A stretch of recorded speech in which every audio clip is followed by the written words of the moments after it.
But this is a basic off-the-shelf standard container. We used a new container, so containers are essentially available in either a new or a used container.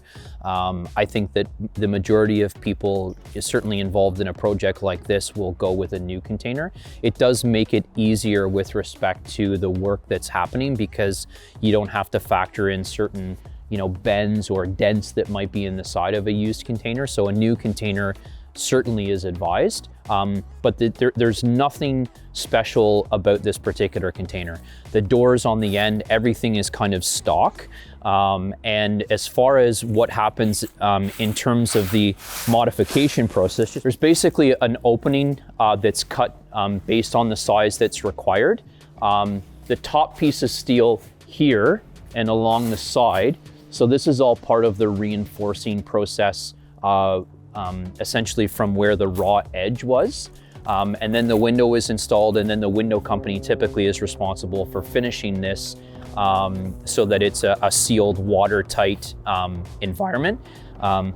Again, we've just built the deck right up to the side of the container, so that can be played with depending on the landscape or how much space there is to work with. If you want to do something a little bit more sophisticated, a little bit more unique, that's fine. But we can have a quick look down at the end here. So one of the challenges that we had was with kind of the way that the ground itself kind of cuts off at the edge.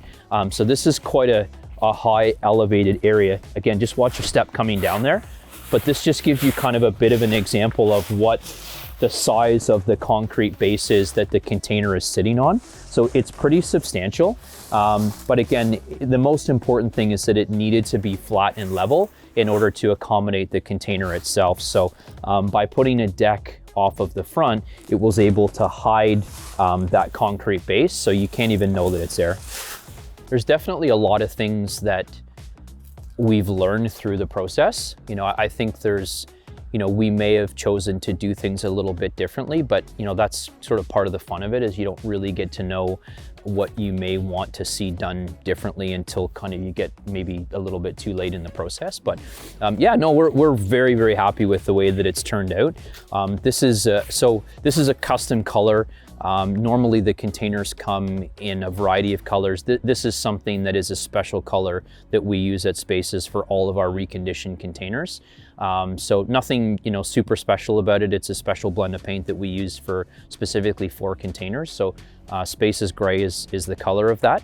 But yeah, no, we're really, really happy with the way that it turned out, and we're pretty excited to see it finish and come to fruition. So for customers who are local to us, it would probably start with a site inspection.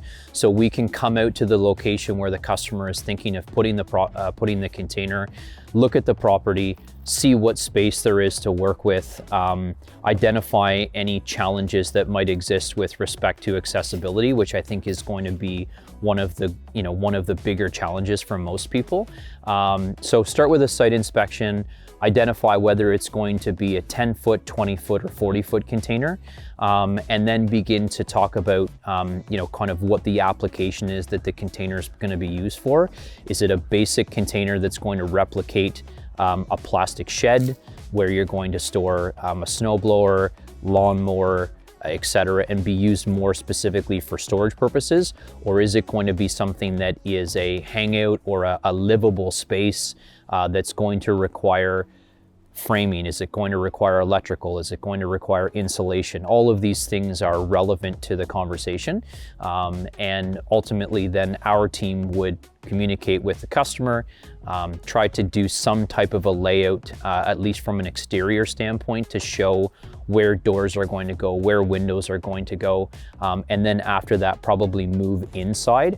I think that the majority of the time, we will be turning over the space in a fairly basic level, so finished walls, finished floor, and then the customer at that point in time will ultimately kind of design it and furnish it the way that we want, just like a traditional room or a traditional home.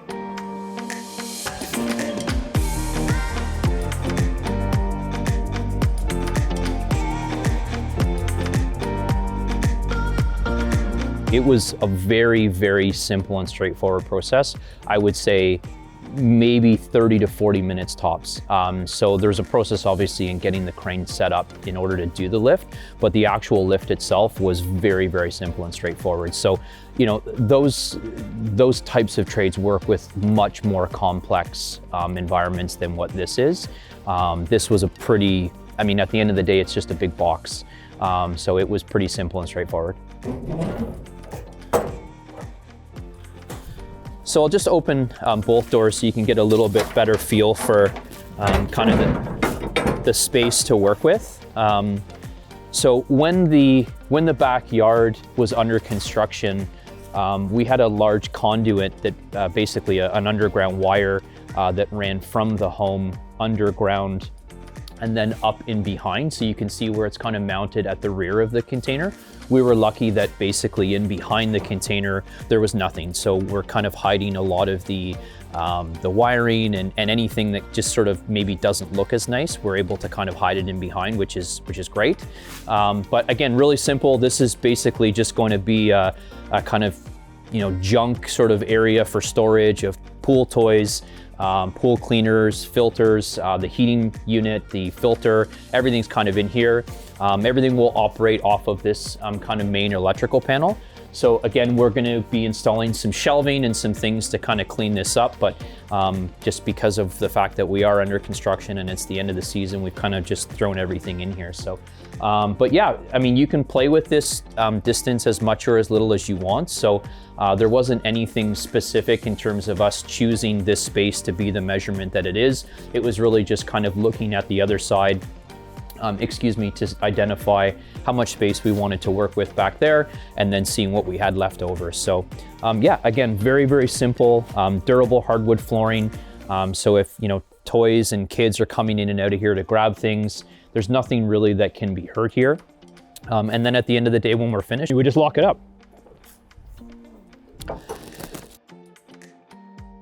You know, there's a lot of people who you know, a lot of scenarios where people own very beautiful parcels of land and, you know, may not have ever thought about the possibility of being able to actually generate revenue from it.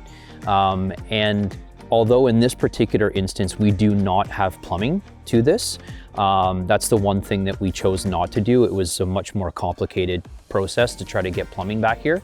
Electrical's fine because they can tie it basically from the house and just dig a trench and run it out here.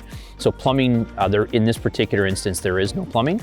But in lots of other scenarios, you know, you could introduce plumbing or a compost toilet, or there's lots of sort of technology out there. You could easily mount solar panels on the roof in terms of generating electricity.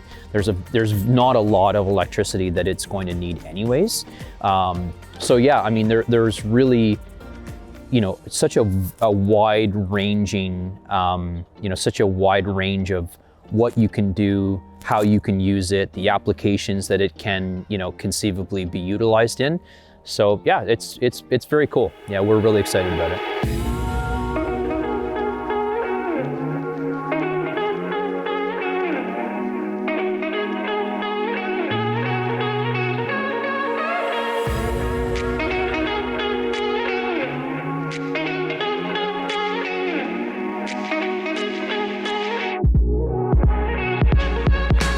Containers are becoming more and more mainstream.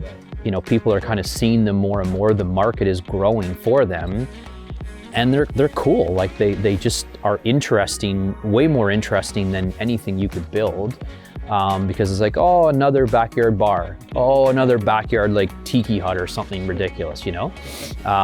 So what we may actually end up doing over here potentially is where the hot tub and the trampoline. So once my daughter's 7, she loves trampoline. So once she kind of outgrows that, we're gonna basically get rid of the trampoline, get rid of the hot tub, potentially build a base where both of those are, and set a 20-foot container, but have literally the entire side cut out. So the back cut out, the side cut out, and the ends cut out. So all you'll actually see is a floor, 4 posts, and a roof, and make it. That's cool. Yeah, That's yeah. sick. Because the So the way the containers are designed is that the only thing structural is in the base. So basically the beams at the bottom and the uprights. So that kind of section, that kind of like square tubing that you see, so that is, you know, that is not necessarily a structural point of the container itself. So you can see how the kind of cubes are elevated above that bar. So the containers are, when these are stacked on top of each other, the only thing that touches are the corners. So you can cut this out here all the way across and open up the entire thing so that it almost looks like it's floating. So it would be essentially almost like a skeleton frame of just the 4 posts, our roof, and the floor. And then building like an outdoor room with like a pizza oven and all that kind of stuff, over there.